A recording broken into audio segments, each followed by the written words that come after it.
오늘은 오실 때 다행히 비가 많이 안 왔었는데요. 어제는 비가 참 많이 왔었습니다. 그래서 저도 집에 가서 뉴스를 보니까 뉴스에 비 얘기, 침수 얘기들로 가득했었는데요. 오늘 제가 발표할 내용이 요즘같이 침수가 이슈가 되는 상황에 딱 맞는 내용입니다. K오토와 주식회사 SN에서 공동으로 개발한 침수 즉시 운전 가능한 고압방수 전동기 개발 사례에 대해 말씀드리겠습니다. 개발 동기와 개발 내용들 그리고 활용 방안 순으로 말씀드리겠습니다. 먼저 개발 동기입니다. 이 사진은 작년 여름에 서울 한복판 대치동에서 갑자기 내린 비로 도로가 마비되고 많은 차들이 침수됐던 사진입니다.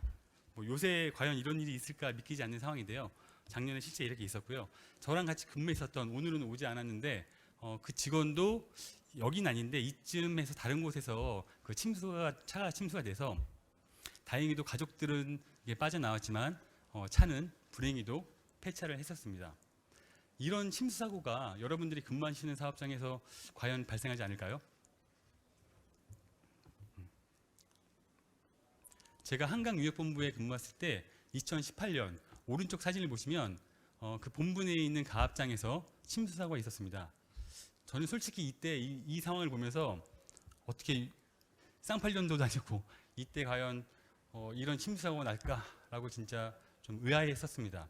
그리고 오늘 또 발표를 준비하기 위해서 좀 찾아보니까 2020년도에도 왼쪽과 같이 침수 사고가 발생을 했었습니다. 17년, 16년에도 전국적으로 침수 사고는 많이 발생했었습니다. 최근에 한 10년 동안 찾아보니까 대략 한 8건 정도의 이런 사고들이 있었더라고요.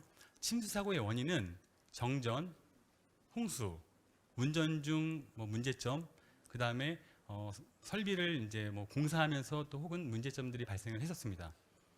혹시 오늘 여러분들이 와 계신데 이분들 중에서 여러분들 중에서 그 침수 사고를 현장에서 직접 경험해 보신 있으신가요? 있으실 것 같은데. 예, 다행히도 오늘 오신 분들은 다들 럭키한 분이시네요. 네. 만약에 침수 사고가 나면 어떻겠습니까? 일단 뭘 어떻게 해야 될지 모르고 멘붕이 올 겁니다. 정말 다리에 힘이 쫙 풀리고 뭘 해야 될지 앞이 깜깜할 건데요. 일단 그래도 저희는 수자공사 직원으로서 복구를 해야겠죠. 일단 침수의 원인을 제거합니다. 그리고 침수장에 있는 물들을 다 이제 드레인 해내겠죠. 이때 다 침수된 그 물들이 빠진 상태에서 펌프는 즉시 운전이 가능합니다. 하지만 물과 상극인 전기 설비들, 절연의 문제가 발생하면 안 되는 설비들인 전기 설비, 전동기와 현장 제어반들은 바로 돌렸을 경우에는 절연 문제가 발생해서 지락 혹은 단락 사고 아니면 인체 감전 사고가 발생할 수 있습니다. 다행히도 2018년도에 이 사건 이후에 그 전사적으로 현장 제어반들은 상부로 올렸기 때문에 이는 문제 없습니다. 하지만 펌프장에서 아직까지 바닥에 있는 전동기들은 침수 사고가 나면 완전 복구까지는 다음 사진과 같은 일련의 과정을 거쳐서 복구를 해야 됩니다. 일단 전동기를 철거해서 공장으로 반출하고요. 공장에서 분해, 세척, 건조, 다시 재조립해서 설치하는 데까지 최소 34시간, 거리에 따라서는 더 많은 시간이 소요됩니다. 그 말은 이 34시간 플러스 알파 시간 동안 펌프 모터를 못 돌리게 됩니다. 그러면 단수 사고가 발생할 수 있죠. 지금까지 저희가 전동기를 개발할 때 이유를 말씀드렸고요. 앞으로 이제 개발 내용, 주요 기술들과 성능 검증에 대한 방법에 대해서 말씀드리겠습니다. 2018년도 사고 이후에 제가 본부에 있으면서 어떻게 이걸 개선할까, 침수에 상관없는 전동기를 만들어 볼까 고민했습니다. 첫 번째 든 생각이 사진과 같은 수중 모터를 도입하면 어떨까 생각을 했는데요. 수중 모터는 대부분 수중에 이제 설치하는 모터로서 소용량, 저압의 수직형 구조를 갖고 있습니다. 자체의 열이 발산하는 문제를 물속에 담궈놓고 운전을 하기 때문에 그 문제를 해결했는데요. 수자공사는 불행히도 고압의 대용량 수직형 전동기입니다. 또한 펌프장을 수영장처럼 만들어 놓고 전동기를 안에 넣어서 돌릴 수 없는 상황입니다. 네, 그래서 저희는 다음으로 그 하이브리드 전폐형 전동기를 개발했고요. 일단 개발했던 동영상을 보시겠습니다.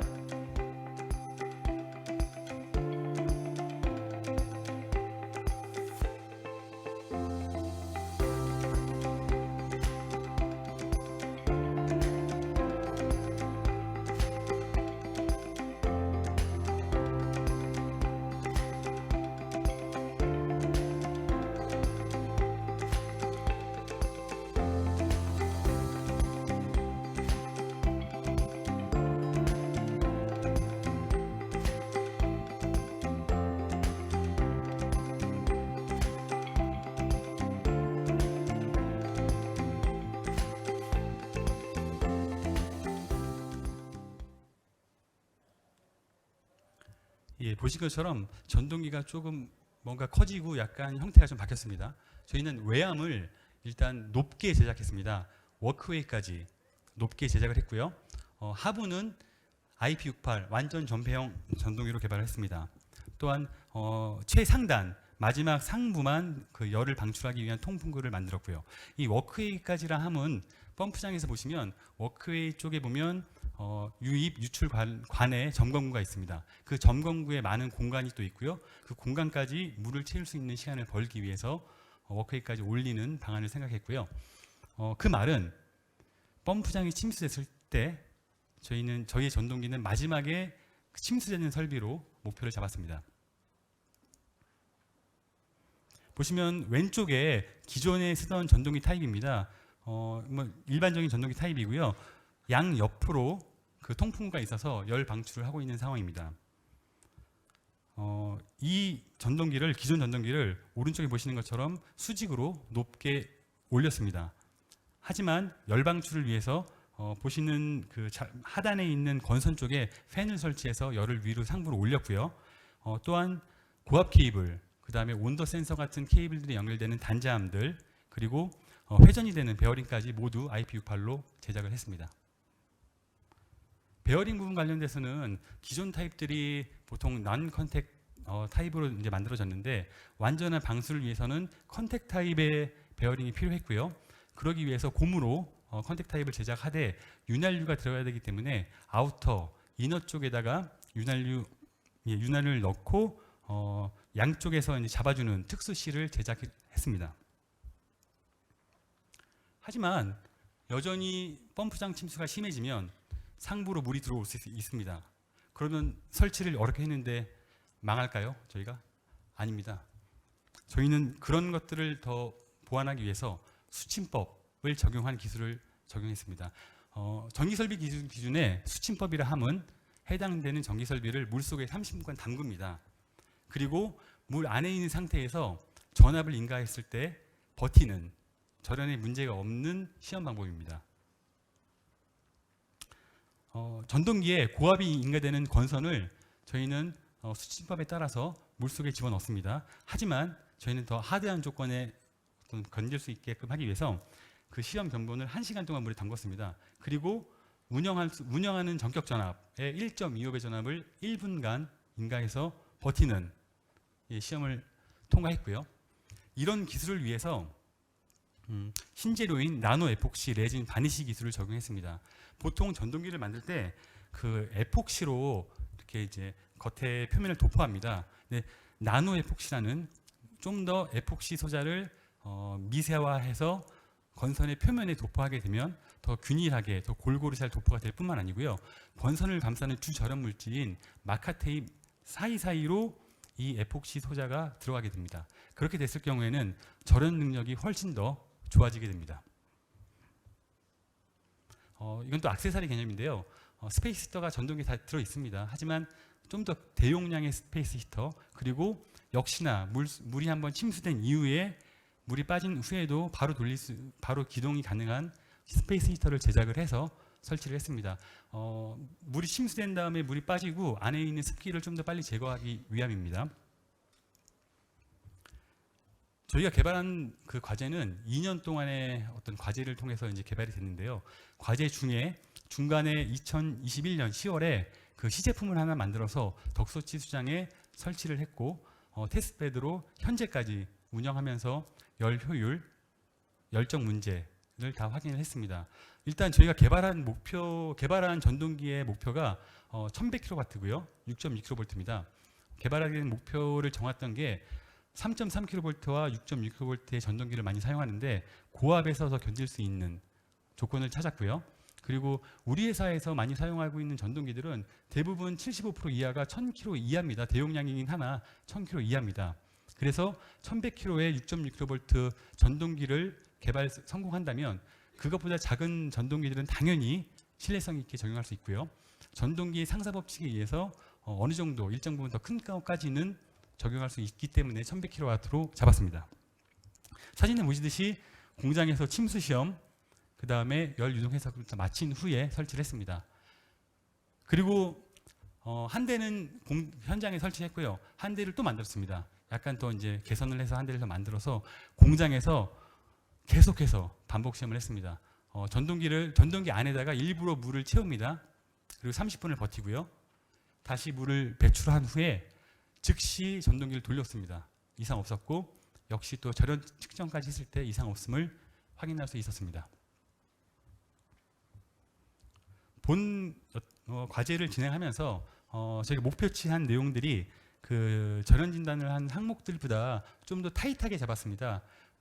보시면 마지막 두 번째 있는 부분방전 시험, 가장 전동기의 핵심이 되는 시험인데요. 우리 회사 기준이 1000피코쿨롱이라는 기준이 있는 반면 저희는 5000피코쿨롱으로 목표를 잡았고 실제 제작했을 때 830피코쿨롱이라는 엄청 작은 값이 나왔기 때문에 충분히 검증이 됐고요. 또한 기존에 있던 덕소치 수장 그 전동기의 효율이 94%입니다. 저희는 96.2%로 제작을 했습니다. 이런 것들에 대해서 일련의 과정들을 국가 공인인증기관인 한국선급 KR을 통해서 검증을 다 완료해서 개발을 완료했습니다. 이제 한번 다시 질문드리겠습니다. 여러분들이 근무하신 사업장에서 침수가 됐습니다. 단 앞서 말씀드린 조건과는 틀리게 저희가 만든 전동기가 설치되어 있다고 하면 어떨까요? 이제는 멘붕이 안 올 것입니다. 바로 즉시 돌릴 수 있기 때문에 밤에 여러분들은 두 발 쭉 뻗고 주무셔도 됩니다. 활용방을 좀 더 자세히 말씀드리겠습니다. 2년 동안에 중소벤처기업부의 지원을 받아서 과제를 진행을 했고요. 사내평가 성공, 그 다음에 중소벤처기업부에서 지원을 받았기에 외부의 어떤 평가를 중소기업 기술정보진흥원에서 평가를 또 작년 10월에 받았습니다. 그리고 현재 특허를 진행 중에 있고요. 특허에는 연구과제를 진행하면서 참여한 저와 처음에 말씀드린 침수사고의 주인공인 심창섭 차장이 같이 이름이 들어가 있습니다. 그리고 마지막으로 금년도 3월에 K-워터 구매조건부 과제로 성공을 했습니다. 이제는 언제든지 구매해서 설치할 수 있습니다. 이 시점에서 제안을 하나 드리고자 하는데요. 본사에서는 가능한 빠른 시간에 전국에 있는 모든 사업장에 최소한의 고압방수 전동기를 설치해 주십시오. 제가 말씀드리는 최소한의 수량이나 함은 일단 그 해당 사업장의 일평균 공급량을 확인합니다. 그리고 만약에 사고가 났을 때 관로 후단에서 연계를 통한 물 공급이 가능한 양, 그리고 조절지, 배수지를 통해서 공급이 가능한 물량을 뺍니다. 그래서 나머지 물량만큼의 전동기를 최소한으로 설치한다면 안정적인 물 공급이 충분히 가능할 것입니다. 이 기술은 K-워터뿐만 아니라 저희와 비슷한 사업을 하는 지자체들, 한국농어촌공사, 그리고 작년에도 포스코에서 좀 침수사가 나와서 아직까지 피해 복구가 안 되고 있는데 포스코 같은 큰 민간 발전 회사에서는 냉각 펌프를 많이 사용합니다. 이런 냉각 펌프에도 역시 적용이 가능하며 해외, 아시아 같은 비가 많이 내리고 열악한 환경 같은 경우에 설치하면 많은 도움이 될 것입니다. 침수 없는 K-워터 고압방수 전동기가 책임지겠습니다. 이상으로 발표를 마치겠습니다. 감사합니다.